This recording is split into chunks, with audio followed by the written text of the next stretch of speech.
We're here with Julien Broderson. Julien just got finished with his redshirt year at Iowa State. He's a three-time Iowa high school state champ, super, really good multi-sport athlete. I know all-state pitcher as well in high school. So, Julien, want to say thank you for joining us today. Yeah, thank you guys for having me. Appreciate it.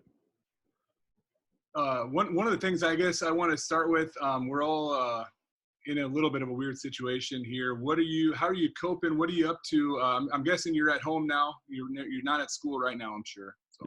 Yep, correct. Yeah, I've been home for the last 2 weeks.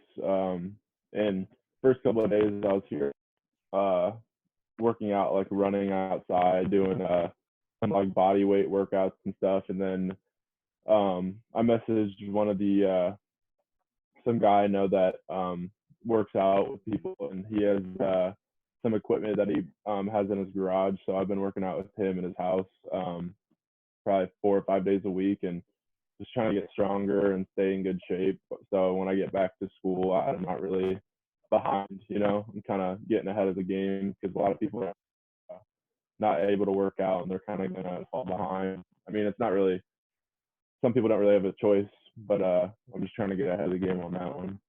Can you tell us a little bit about your start in wrestling? Me and my brother went to elementary over in Davenport, and he got a letter from school from the West Falcons Wrestling Club, Davenport West Wrestling Club, and for some reason it caught my dad's eye. And my dad's he has no tie before that. He was a baseball player and kind of saw it and was interested, so he took me and my brother there when my brother was 5 and I was 3, and I was really little at that time, but I ran around, got on the mat and stuff, and then within like the next year I was wrestling at tournaments, and a few years after that we started going over to Young Guns and wrestling over there with Eric Jergens. And that was like the beginning of our wrestling careers right there. And then we headed over to Bettendorf for a few years as well. Hey, Julien, you mentioned a couple of wrestlers there, but you have a unique style wrestling. I mean, for a big guy, you move really well. Can you tell us, a couple of people that might have influenced your style wrestling, and maybe start off, with when you were younger? I mean, you weren't the bigger guy in your weight classes. You're kind of a lightweight, middleweight, moving up class, right?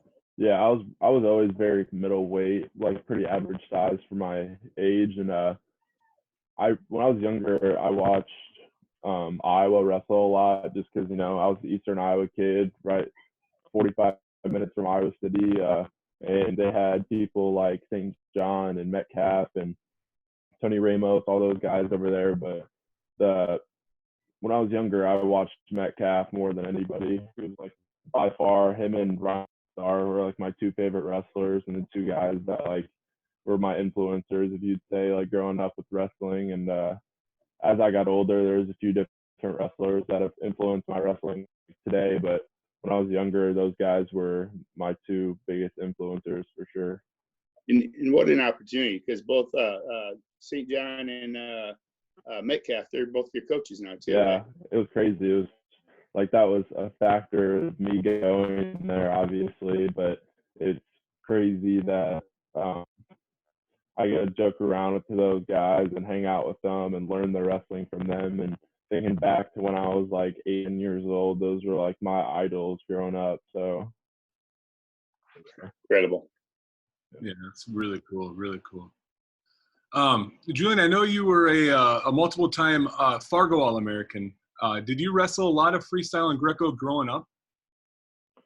No, actually. I think my first freestyle and Greco tournament was like some pretty small tournament out in Illinois when I was in like 7th grade. And then after that, my next one was my sophomore year in high school. So I only did. And then I did actually, it was the Bettendorf tournament.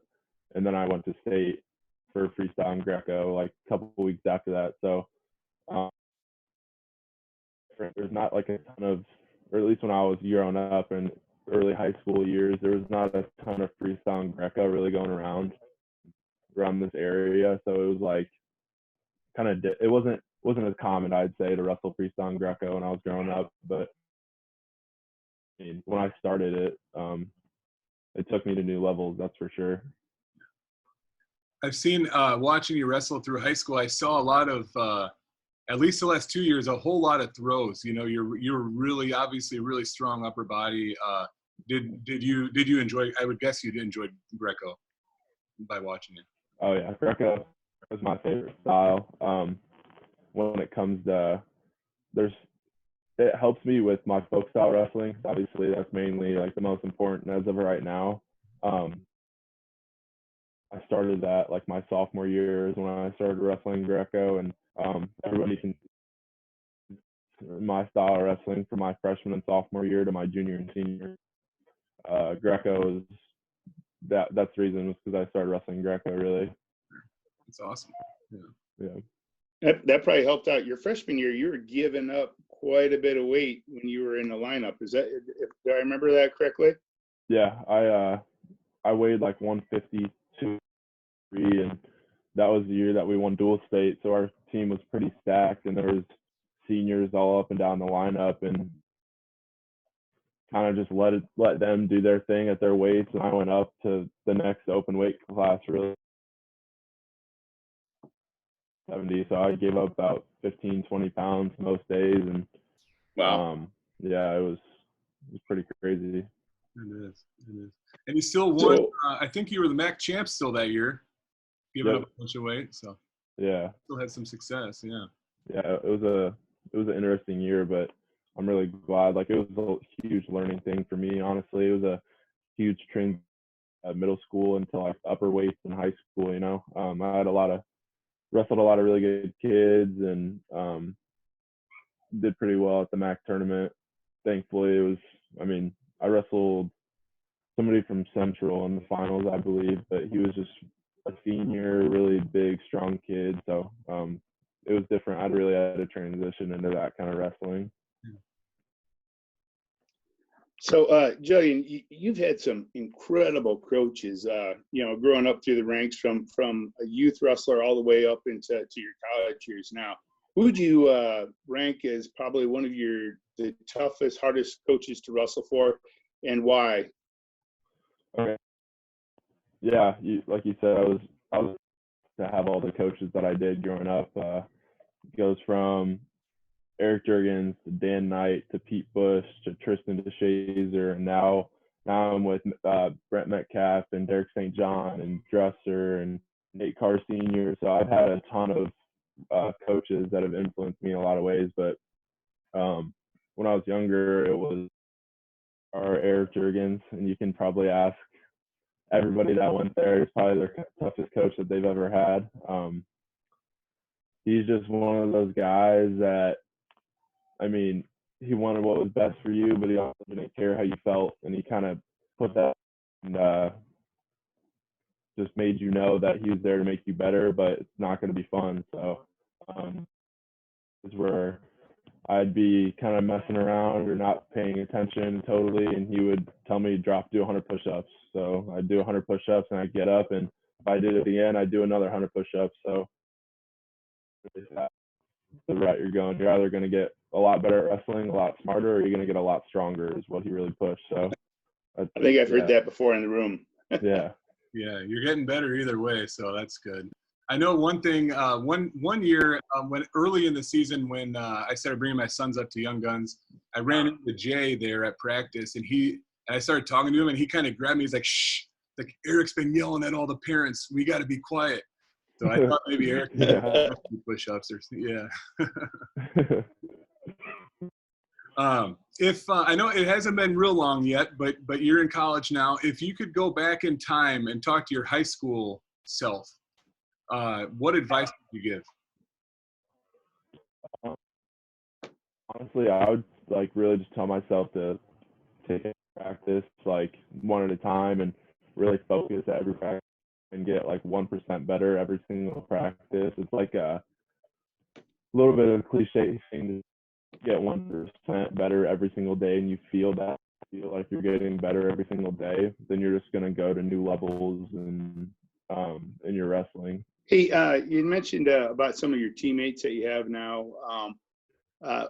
Who have been some of your best teammates, growing up through the high school, college ranks, and why? What makes them good teammates? And this is kind of a learning for our younger next generation of wrestlers. What would make them, a stronger team and stronger bond?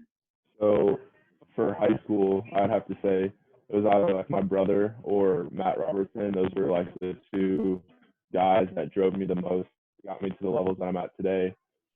And I'm very thankful that I had them as teammates. But if you think college level, it's kind of a new world. Everybody really technical, really strong, but the guys that are on my team right now, I'd say is like David Carr and Ian Parker and Jared Dagan. They all kind of lead by example, and that's the leadership and like the teammates that I really need, because I see Ian Parker working his butt off for an hour and a half every single day just in the wrestling room. In the morning when we're lifting, he goes so hard.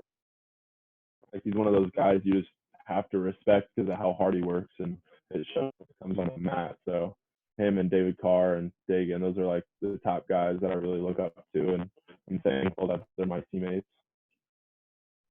That's great. And then, that first 6 months transition, I've always heard going into college that, that's going to be the hardest transition coming from high school into the college ranks, in the practice room. Did you find it that way at all? And what would be your advice for future wrestlers going into that situation? Yeah, my first 6 months really was a huge transition. It was very hard, but at the same time, it got me so better in my wrestling, even just in this past redshirt season.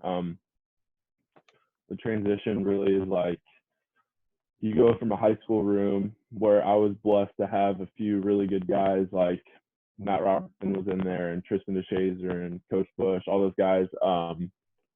But you go to a college wrestling room and every single person is either a state champ or top 3 place winner. And you have kids who won 5 or 6 Fargo titles that is your partner, and Marcus Coleman, who was also a 3-time state champ, and Joel Shapiro, he was a 3-time state champ or 2-time state champ. Kind of guys like those, and then coaches that are really tough on you, like Dresser's really tough on me, and Calf and all those guys. It is a huge transition, but and it takes some time, but you really just gotta kind of put your head down and grind through it as if it was just a job. You gotta put your head down and grind through it. And I guess my advice would just be to, when you're in high school, stay pretty humble, because when you get to college, you're gonna get humbled by some people. So really staying humble for in high school, people are gonna respect you a lot more as well. People that are pretty mature will respect your level of like humility, if you would say. So really focus when you get out of while you're in high school, and then in that transition year, it'll be tough, but it's going to be a good transition year for most people. I know one kind of funny thing, we talked with Eric Jergens last week, I think it was, and that we dropped that episode was posted here Monday. But one of the quotes he had, I sort of took away from that, was Jay asked what was he was what was he, a 4-time state undefeated champion or I said that weird, but in high school, he never lost. And for him going in the Iowa wrestling room, he described it as a nightmare.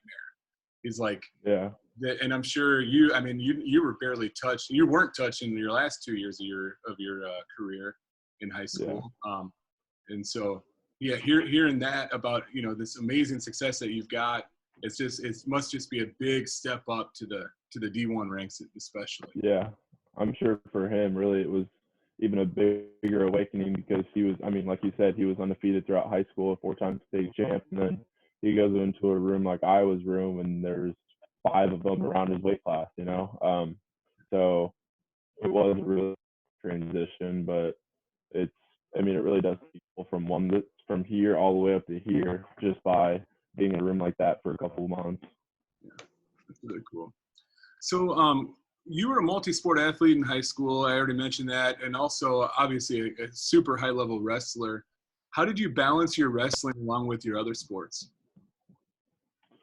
So really my success with wrestling and with baseball really occurred like my junior year, sophomore, junior year. And I was really blessed to have Coach Billy Argo as a baseball coach because he respected that I was a wrestler first, and he respected that he knew I wanted to go to college for wrestling. So that really happened in the summer, as well as the end of the season. But really, summer is a huge stepping stone for a lot of people.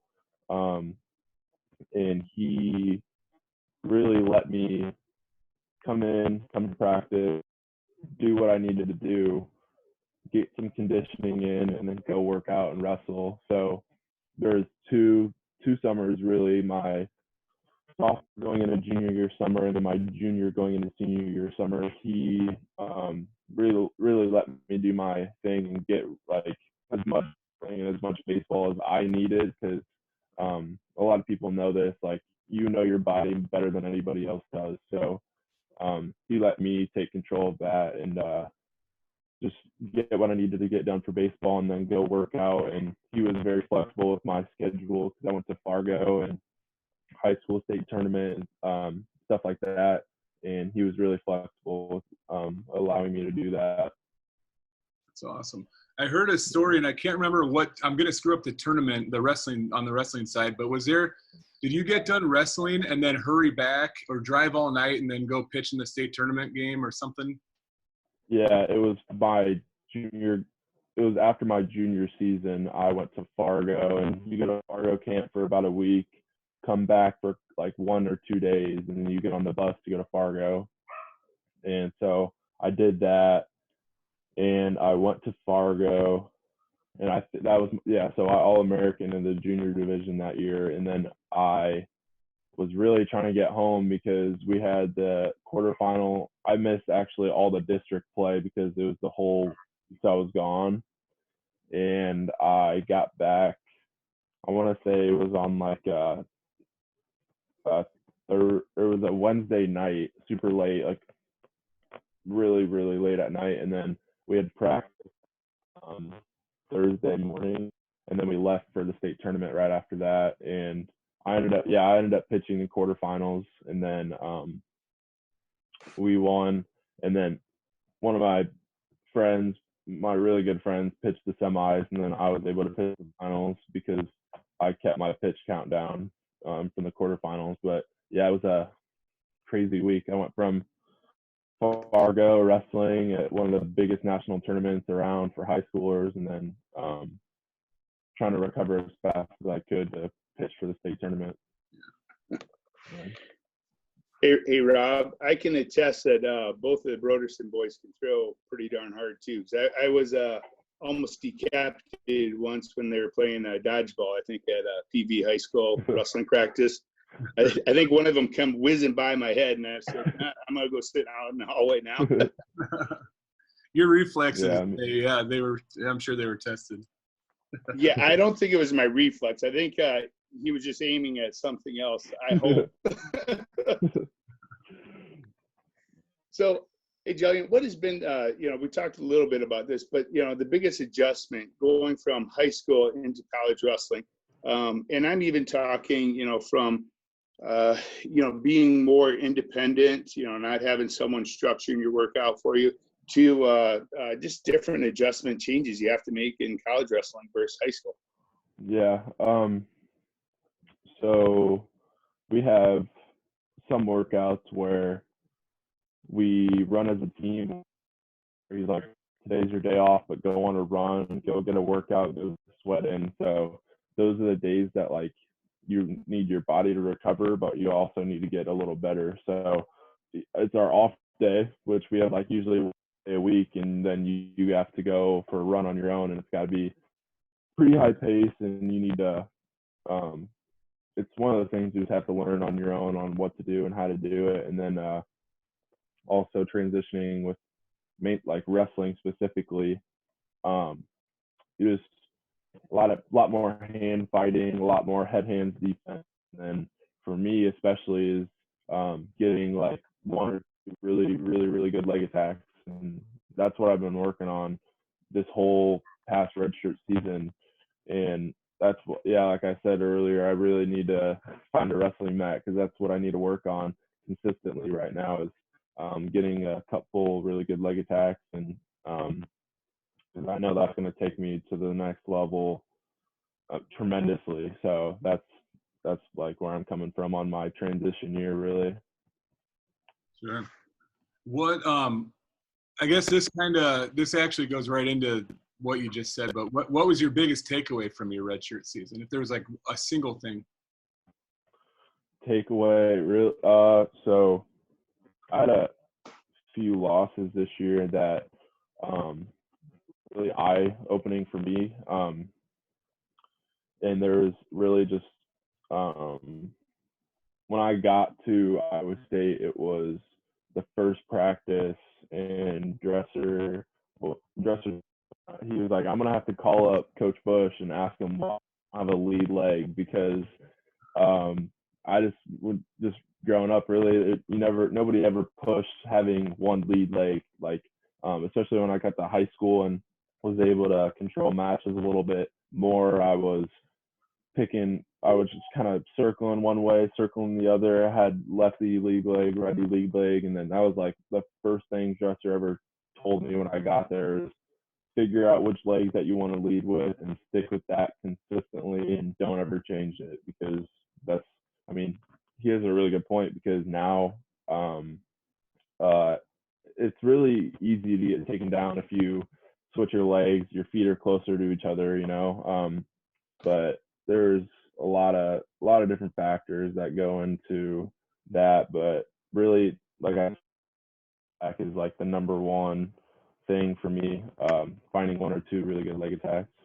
So, hey, this year you had a couple of huge wins. One over University of Iowa, beside. Can you tell us a little bit about that match and a couple other matches you had this year? Yeah, so like you said, that was probably one of my bigger wins. It was at Linden Open, which is a pretty big tournament, and I had so Professor has a thing where you win a fresh soft tournament, you're more likely going to be in the open division after that. So I think I pinned you and I are at the Cyclone tournament, and then I lost in the finals at that, and so I wasn't in the open division yet. And then I went to the Grandview tournament and pinned my way through. So a given, I was like, all right, I'm going to be in the open division for the next tournament. And it happened to be the Lindenwood tournament, which is one of the tougher, I think it is the toughest open that we go to. So I was excited, but I knew it was going to be a pretty tough tournament. And then I think I wrestled a Purdue kid first round. This kid, something Marriott from Missouri. He was a starter previously, and that was a really tough match. Won it, like, kind of rode him out in the second and won it for me there. And then I made it to the semis, and that's when I was wrestling Iowa's Abasad. And he, was out of high school ranked number one. I hadn't wrestled him since like my freshman or sophomore year in high school. But I think right off the first period, it was, if I remember right, it was like I got one takedown, and then we were on our feet and then in the second, so it was 2-1. He chose down. I rode him out, and then I got one more takedown, and then third period I escaped and then got one more takedown. So I think it was like 8-1 or 8-2 with ride time. And it was a big win for me, but it was kind of like just a stepping stone to get a match, because I had an even better kid in the finals. I think he ended up being like the number one nationally ranked D2 kid, which like some people like, oh, D2, it's not like it's not like huge, but that kid was tough. He was a really tough kid. I'm not even gonna lie. It was one of my tougher matches that I wrestled all season. And but that Lindenwood tournament is a huge tournament, and I was so thankful that I was able to be in the open division for that one. Yeah, that's awesome. And that tournament, I need to get better at finding how to watch a lot of those types of tournaments. That one was on, I believe it was on Flow Wrestling, so I was able to stream it. So that was really, yeah. We were cheering from my living room. That tournament, that tournament was tough. You have to like go back and find the mat and like find the exact time of like where to watch it. But yeah, if you guys shoot me a text, I'll send it over. I think I have it somewhere in my phone. Sweet. Perfect. Yeah. I know actually that one, I think I became Facebook friends with your dad around that time because I noticed he was posting what mat you were on. So I'm like, dude, I gotta get on information. Yeah. So what's it like wrestling for Pete Busch? Tell us a little bit about Pete Busch. Coach Busch, I never, obviously I grew up as a Bettendorf kid, really. Like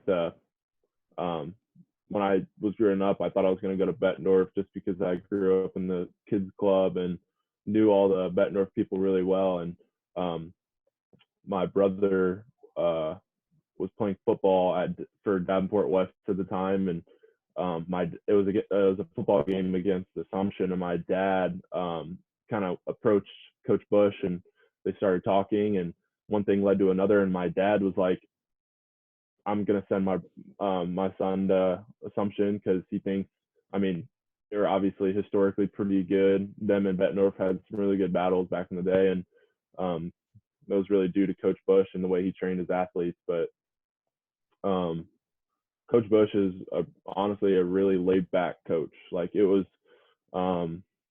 he let you do your own thing. You have your own style. He would show technique and be like, if you want to do this, do it. If you want to change it, you can change it. Or if you don't want to do it at all, you don't have to do it. He was a very open coach, and I think that was best for me because he would show something and I'd be like, can I do it like this or like this? And then he would be like, yeah, that would work great. And then that's really how I did most of my moves, is a little bit off of his stuff.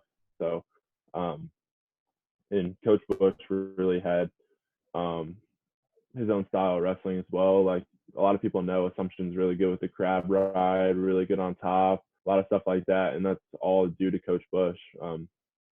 He can show one of the worst athletes how to do a crab ride, and they can place at the state tournament or win the state tournament just off of that, like alone. So, I mean, I'm so thankful that I was able to have him as a coach in high school, because actually him and Coach Dresser coach very similar.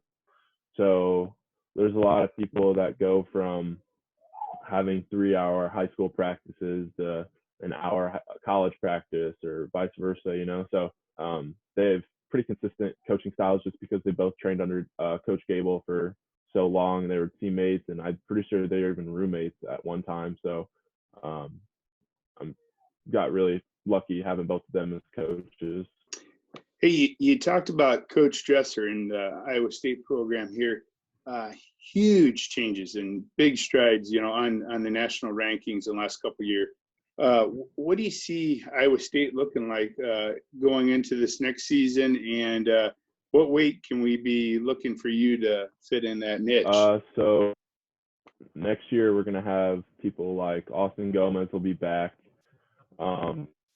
Hopefully I'll be in the lineup, and then we're graduating only one starter. So really we're only going to be on the up and up now. A lot of people have seen the growth that Coach Dresser and Coach Metcalf and St. John have all done in the last 3 or 4 years. I mean, a couple years ago, we had one national qualifier, and then last year we had 9 national qualifiers, and then this year we had 9 as well again.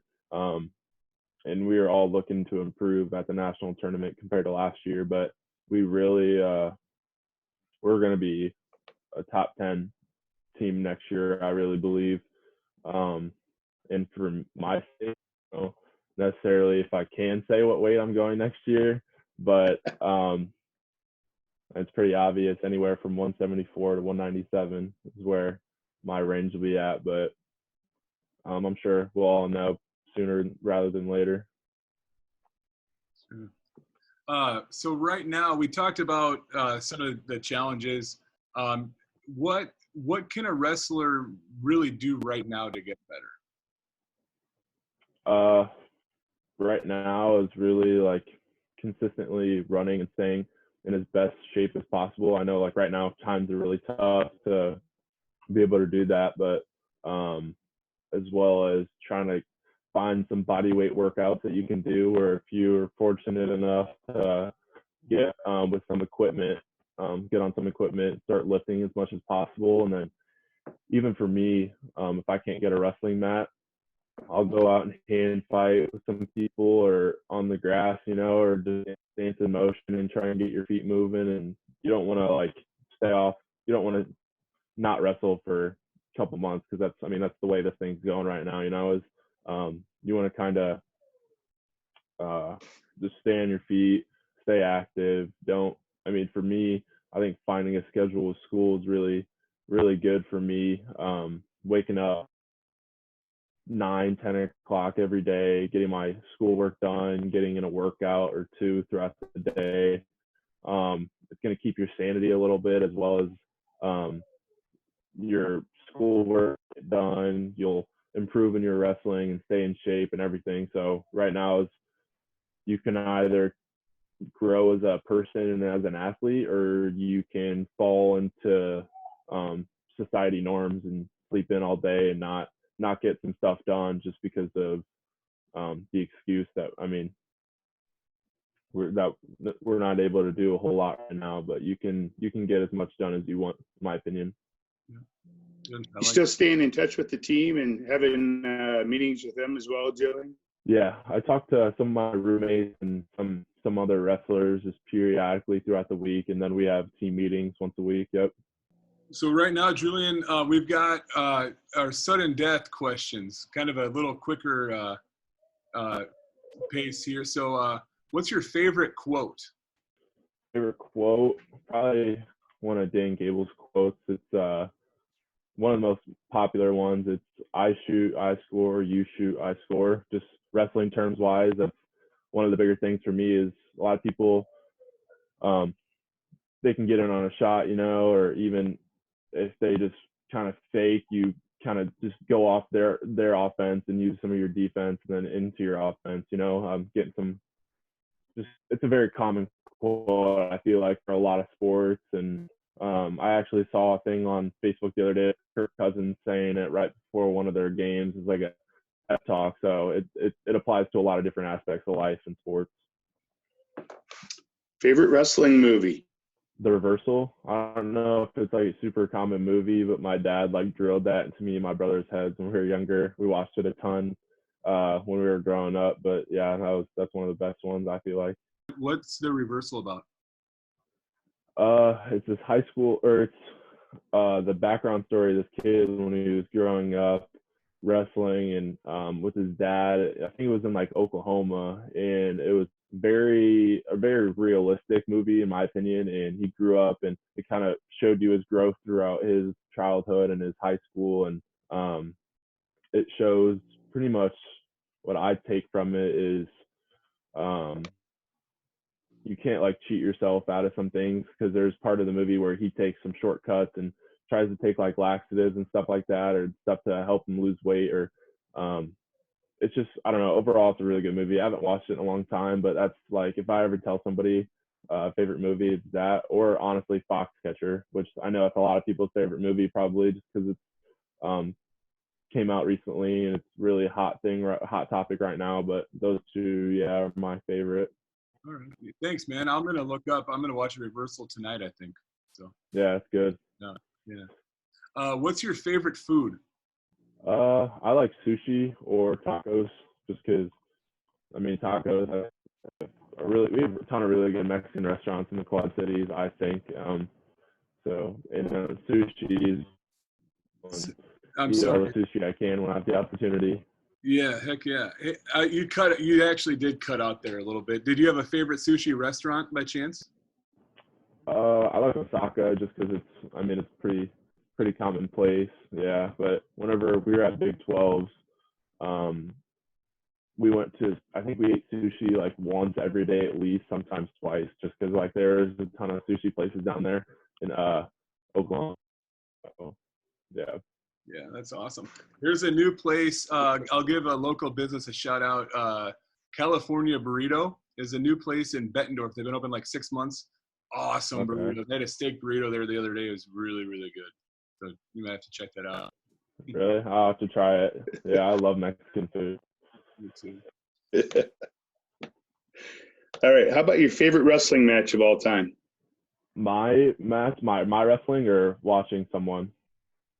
Let's do one of each if you got it. Okay, so watching somebody wrestle, my favorite, I think it'd be Jordan Burroughs and Kyle Dake. I know they've wrestled, I'm not sure exactly where it was. It might have been the US Open or the Olympic trials. But just watching those two guys wrestle is incredible. It's so explosive and always action, even though if they're kind of hand fighting, you can kind of watch their hand fighting and it's super nitpicky and technical, but those guys are so fun to watch in my opinion. So what's your favorite match of yours that you remember? Oh, yeah. Probably Griffon Little last year. Just because it was my senior year. I think it was like my 150th win. It was a local duel against our rival school my senior year. And I love wrestling and other people's gyms like away. So I like wrestling away just because that kind of drives me is when people are rooting against you. And but Bettendorf had such like a great atmosphere too. And Griffon, that was not necessarily an underdog in that match, but if I was ever an underdog my senior year, it was that match. So, no, it was awesome. I know Griffon pretty well. We're good friends. There's no like hurt feelings. I didn't go out of my way to wrestle him because it was him. I just wanted to have a good match, wanted to put on a good show for a lot of local people. Good. Hey, talking about match. I'm sorry, I walked on you there. Go ahead. Hey, matches that I always question, Julian, is state meet. When you lost your contact during your senior year, I mean, was it a little bit? Can you repeat that? Sorry. Your senior year at state when you lost your contact. That had to have been one of the. I don't know if it was funny or if it was just that good that you're able to control your wrestling match while you're picking your contact up off the mat. So at the time, I didn't think it was like super funny, but then going back and watching it, it was pretty funny. But I literally had just opened up. I wear monthly contacts, and I just opened them up like the day before, so I didn't want to lose it. So I was like, crap. Like I remember it popping out, and I could like see it pop out. And then I looked at it, and I like saw crumbs or dust or something on it. Off and picked it up and handed it just because I didn't want to lose like a pair of contacts if I didn't have to, Another, actually, back to the Griffon Little match. I recorded that. I'm sure it was, I'm sure a lot of people have seen it, but I was like, oh my God, this is maybe the best match in the MAC season. So I recorded it. And when I went back and watched it later, I noticed, so you guys went off the mat, and I'm sure the cheerleaders are right on the edge, and I'm sure they're often, especially the wrestling, they're often like, oh no. And when you were headed back, I noticed this just when I was watching the replay. When you were headed back to the center, you kind of tapped one of the cheerleaders like on the shoulder, like, "Hey, sorry about that." And I just remember thinking, like, this guy's in the massive battle here, and he's worried about this cheerleader. Like, I just thought that was pretty cool. Yeah. Where you're in a tough match, but you're like, "Hey, are you okay?" kind of thing. It was kind of neat. Yeah. I remember. We were moving over towards that side of the mat, and I was like, I'm really aware of like mat awareness necessarily. Like I knew that the way we were taking was going to be towards them, so I was like, all right, like I'm gonna try and steer away. But then we ended up going completely over they pretty much almost landed on top of them. So I was coming back to the circle, and I just wanted to check that none of us kicked her or something, because I'm friends with a lot of cheerleaders and stuff like that, and they've told me that they've gotten kicked, or they're always scared when heavyweights wrestle because they're scared they're going to get hurt on the side of the mat. So I was really just making sure nobody got hurt, because that would suck. I'd hate that. Yeah, that's cool. You're a nice guy. Who is the greatest US Olympic wrestler of all time? Favorite US Olympic wrestler? Probably have to say I think Dave Schultz. I know there's a lot of guys that historically have been super good, and I'm not at the age where I was able to watch any of those guys, and I'm still catching up watching old videos of them, So from what I've seen, the dominance level and hard work wise, and he was super, super, super technical. I'd have to say Dave Schultz for sure. All right. How about the longest go you've ever had during a practice? Who was it with, and where and when? I'm pretty sure it was Tristan DeShazer, my sophomore year. That was the peak year that I could start wrestling him full go, because my junior year we wrestled, but he beat me up pretty good. And then my junior and senior, I was always too big, so we never really wrestled that much. Sophomore year was perfect weight. We were both wrestling a lot, and I think it was a 45-minute go, no breaks, which some people might not know, but that's a pretty good time, lengthwise with no break, and a lot of funky scrapping and rolling around, and some throws, and a lot of my stuff that I've learned on my feet was really from Tristan. Awesome. He's a good coach for sure. Yeah. Yeah. Okay, I was going to ask favorite wrestling style, but we already talked about Greco. I think Greco is. Yeah. If you could be a superhero, who would it be? Sounds kind of funky, but I grew up a huge Spider-Man fan. So Spider-Man would probably be my number one. I really love watching all the Marvel movies though. So I honestly I like the Hulk and Spider-Man and Iron Man, and all those guys are All right. Growing up, last question here. Growing up, was it black and gold or cardinal and gold? It really was black and gold, because there's people like Ryan Morningstar and Brett Metcalf. They're all just savages back in the day. And just growing up, I never had social media and stuff or anything to really look at anywhere else. And everybody here is really homegrown Iowa people. So that's who I really was growing up, as an Iowa fan. Awesome. And I think since I've read a post on Dad where he had to repaint some rooms to represent the cardinal and gold, right?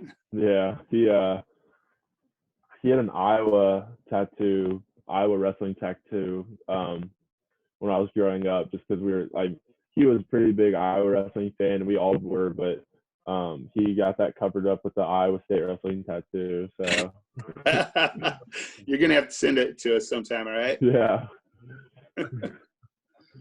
Well, Julien, hey, we both do. It was a pleasure talking to you. We really, really appreciate it. Want to say best of luck to you. We'll be following you every step of the way. We're really excited to watch you keep going. Yeah, thank you very much, guys. Thanks for having me. All right. Thank you for tuning in. Please share this podcast with your friends. Give us a like and a follow on Facebook and Twitter at QCA Wrestle. And keep an eye out for more QCA wrestling content coming soon.